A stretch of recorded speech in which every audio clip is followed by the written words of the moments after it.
Hello student, success coaching classes में आपका स्वागत है। यदि आप चैनल में पहली बार आए हैं तो चैनल को सब्सक्राइब कर ले और बेल आइकन को ऑल में प्रेस कर ले ताकि आने वाले सभी वीडियो का नोटिफिकेशन टाइम पर मिल जाए।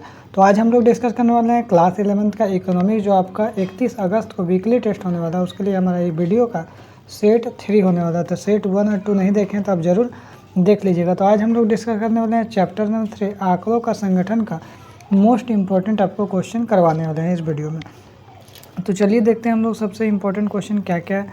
देखिए, ये आपका क्वेश्चन पहला क्या है, जो अपरिकृष्ट आंकड़ों को क्रमबद्ध कैसे प्रस्तुत कर सकते हैं। तो याद रखिएगा, संग्रह के द्वारा, प्रस्तुतिकरण के द्वारा, वर्गीकरण के द्वारा या सरनीयन के द्वारा। तो बोल रहा अपरिकृष्ट आंकड़ों को क्रमबद्ध कैसे कर सकते हैं। तो याद रखिएगा आपका वर्गीकरण के द्वारा हम लोग कर सकते हैं। आगे देखिए, अपरिकृष्ट आंकड़ों को संक्षिप्त एवं बोधगम्य बनाया जा सकता है तुलना के द्वारा, संग्रह के द्वारा, प्रस्तुतिकरण के द्वारा या वर्गीकरण के द्वारा। तो याद रखिएगा वर्गीकरण के द्वारा। आगे देखिए, क्वेश्चन के तीसरा क्या बोल रहा है, आंकड़ों को जब समय अवधि के आधार पर वर्गीकृत किया जाता है, समय के आधार पर बांटा जाता है, तो उसको हम लोग कौन सा आंकड़ा बोलते हैं। तो याद रखिएगा, पहला आपका मात्रात्मक वर्गीकरण, भौगोलिक वर्गीकरण, कालानुक्रमिक वर्गीकरण, और चौथा जो आपका है, तो चौथा हमारा देखते हैं कौन सा ऑप्शन है। तो चौथा ऑप्शन हमारा क्या है, गुणात्मक वर्गीकरण। तो याद रखिएगा, तीसरा का जो हमारा आंसर हो जाएगा हमारा ऑप्शन नंबर सी हो जाएगा। सी मतलब कौन सा आंसर है, तो कालानुक्रमिक वर्गीकरण बोलते हैं, जो आपका समय अवधि के आधार पर बांटा गया है। आगे देखते हैं क्वेश्चन नंबर 4 क्या बोल रहा है, गेहूं की उपज भारत के किस राज्य में सबसे अधिक होती है और यह किस प्रकार का वर्गीकरण है। सबसे पहले बताना है कौन सा राज्य में होता है और किस प्रकार का वर्गीकरण है। तो याद रखिएगा, आपका इसका जो आपका राइट आंसर होने वाला है, देखिए, गुणात्मक वर्गीकरण, काल श्रेणी वर्गीकरण, स्थानिक वर्गीकरण या मात्रात्मक वर्गीकरण। तो इसका राइट आंसर क्या हो जाएगा, स्थानिक वर्गीकरण इसका राइट आंसर होगा।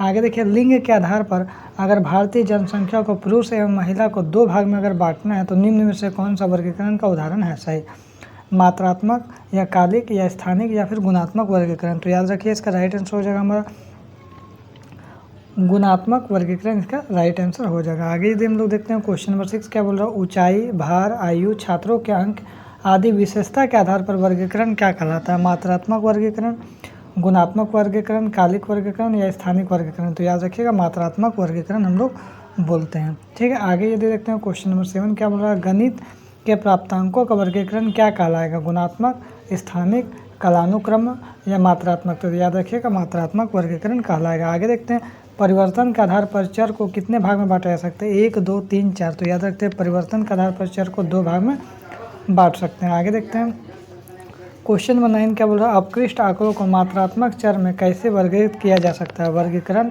सरनीयन, बारंबारता वितरण या प्रस्तुतिकरण। तो याद रखिए, इसका राइट आंसर हो जाएगा बारंबारता वितरण। आगे देखिए, बारंबारता वितरण प्रणाली में प्रत्येक वर्ग किससे घिरा होता है, निम्न वर्ग सीमा, उच्च वर्ग सीमा या वर्ग सीमा या फिर मध्य बिंदु। तो याद रखिए, इसका राइट आंसर हो जाएगा आपका वर्ग सीमा से घिरा हुआ रहता है। आगे देखते हैं क्वेश्चन नंबर 11 क्या बोल रहा है, वर्ग 20 से 30 और 40 से 50 में से निम्न वर्ग सीमा कौन सी होती है। तो याद रखिए, निम्न वर्ग सीमा पहले वाला को बोलते हैं, इसमें 20 हो जाएगा, इसमें क्या हो जाएगा आपको 40 हो जाएगा। तो 11 का हमारा ऑप्शन नंबर डी, 20 और 40 का ऑप्शन नंबर आपको डी हो जाएगा। ठीक है, जैसे मान लीजिए 40 से 50 बोलेगा तो ये हमारा क्या हो जाएगा, निम्न वर्ग सीमा होता है, ये हमारा उच्च वर्ग सीमा होता है। आगे देखते हैं, बोल रहा जो 12 में देखिए, उच्च वर्ग सीमा तथा निम्न वर्ग सीमा के बीच में जो अंतर होता है उसको हम लोग क्या बोलते हैं, मध्य बिंदु, बारंबारता वितरण, वर्ग अंतराल या फिर परास। तो याद रखिए, इसको हम लोग क्या बोलते हैं, वर्ग अंतराल बोलते हैं। आगे देखते हैं, वर्ग चिन्ह जो है का वर्ग चिन्ह या वर्ग मध्य बिंदु का सूत्र क्या होता है। तो याद रखिए, इसका जो सूत्र होता है उसका क्या होता है, उच्च वर्ग सीमा प्लस निम्न वर्ग सीमा डिवाइड बाय 2। ये इसका फॉर्मूला ऑप्शन नंबर सी बिल्कुल राइट आंसर हो जाएगा। आगे देखते हैं क्वेश्चन नंबर 14 क्या बोल रहा है, जो वर्ग सीमा 10, 20 तथा 30, 40 के उच्च वर्ग सीमा कौन कौन से है। तो इसमें 20 हो जाएगा उच्च वर्ग सीमा, इसमें क्या हो जाएगा 40 हो जाएगा। तो यहाँ 20 और 40 हमारा 14 का क्या हो जाएगा, ऑप्शन नंबर डी हो जाएगा ऑप्शन। आगे देखते हैं क्वेश्चन नंबर 15 क्या बोल रहा है, किसी बारंबारता वितरण का आरेखीय प्रस्तुतिकरण क्या कहलाता है, बारंबारता वितरण या फिर बारंबारता वक्र या बारंबारता सारणी या वर्ग अंतराल। तो याद रखिएगा, आपका 15 का इसका राइट आंसर हो जाएगा हमारा ऑप्शन नंबर बी बिल्कुल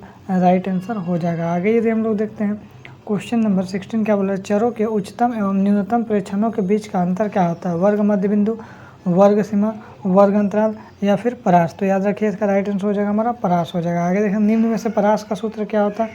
तो याद रखिएगा, परास जो हमारा उसका सूत्र क्या होता है, वर्गों की संख्या गुना वर्ग अंतराल। आगे देखते हैं क्वेश्चन नंबर 18 क्या बोल रहा है, यदि परास 60 है और वर्ग अंतराल 10 है तो वर्गों की संख्या क्या होगा। तो वर्गों की संख्या जो हमारा क्या होगा, तो याद रखिएगा आपका जो 60 को अगर हम लोग 10 से डिवाइड करेंगे तो 10 से कितना हो जाएगा, 60 हो जाएगा। तो हमारा ऑप्शन नंबर बी हो जाएगा।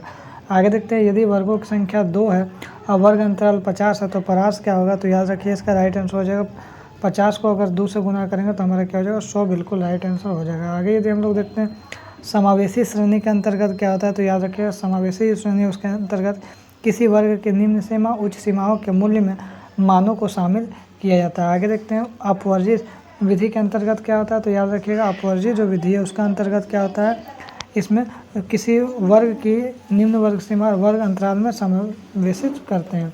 आगे यदि हम लोग देखते हैं क्वेश्चन नंबर 22 क्या बोल रहा है, जो अपवर्जी विधि में 5 अंक प्राप्त करने वाले विद्यार्थियों को किस वर्ग में रखा जाएगा। तो याद रखिए इसका राइट आंसर हो जाएगा हमारा ऑप्शन नंबर आपका हो जाएगा बी हो जाएगा, 5 से 10 हो जाएगा। आगे यदि हम लोग देखते हैं क्वेश्चन नंबर 23 क्या बोल रहा है, 1 से 10, 11 से 20, 21 से 30 किस प्रकार के वर्ग अंतराल का उदाहरण है। तो याद रखिए इसका राइट आंसर हो जाएगा समावेशी वर्ग अंतराल। आगे देखते हैं क्वेश्चन नंबर 24 क्या बोल रहा है, यदि किसी वर्ग के मिलान चिन्ह 7 है तो उसे किस प्रकार लिखेंगे। तो 1 2 3 4 अगर वो कट कर दीजिएगा तो 5 हो जाएगा और यहाँ पर 2 7। तो कौन सा ऑप्शन है, तो हमारा ऑप्शन जो है डी हो जाएगा, राइट आंसर हो जाएगा। आगे देखते हैं क्वेश्चन नंबर 25 क्या बोल रहा है, मिलान चिन्हों की गणना कितनी संख्याओं का समूह में की जाती है। तो याद रखिए इसका राइट आंसर हो जाएगा 5 में की जाती है। आगे देखिए, यदि किसी विद्यार्थियों का 42 अंक प्राप्त होता है तो मिलान चिन्ह किस वर्ग में लगाया जाएगा। तो याद रखिए 40 से 50 के बीच में हो जाएगा। आगे देखिए, दो चरों के बारंबारता वितरण को किस नाम से जानते हैं। तो कौन सा नाम से जानते हैं, तो याद रखिएगा द्विचर वितरण के नाम से जानते हैं। अपकृष्ट आंकड़ों का संबंध निम्न कथनों में कौन सा कथन का चयन कीजिए, सही कथन का चयन कीजिए। तो याद रखिए इसका राइट आंसर हो जाएगा अपकृष्ट आंकड़े अव्यवस्थित होते हैं। आगे देखते हैं 29 क्या बोल रहा है, तो 29 बोल रहा है आंकड़ों के गुणात्मक वर्गीकरण का आधार क्या होता है, समय या भौगोलिक स्थान, विशेष गुण या फिर मात्रा। तो याद रखिए इसका राइट आंसर हो जाएगा हमारा 29 का जो है ऑप्शन नंबर सी हो जाएगा। आगे देखते हैं आंकड़ों का कालिक वर्गीकरण का आधार क्या होता है। तो याद रखिए इसका राइट आंसर हो जाएगा हमारा ऑप्शन नंबर आपका हो जाएगा ए हो जाएगा, समय हो जाएगा। तो यदि हमारा वीडियो आपको अच्छा लगे तो लाइक शेयर एंड सब्सक्राइब जरूर करें। फिर मिलते हैं नेक्स्ट वीडियो में। Thank you so much.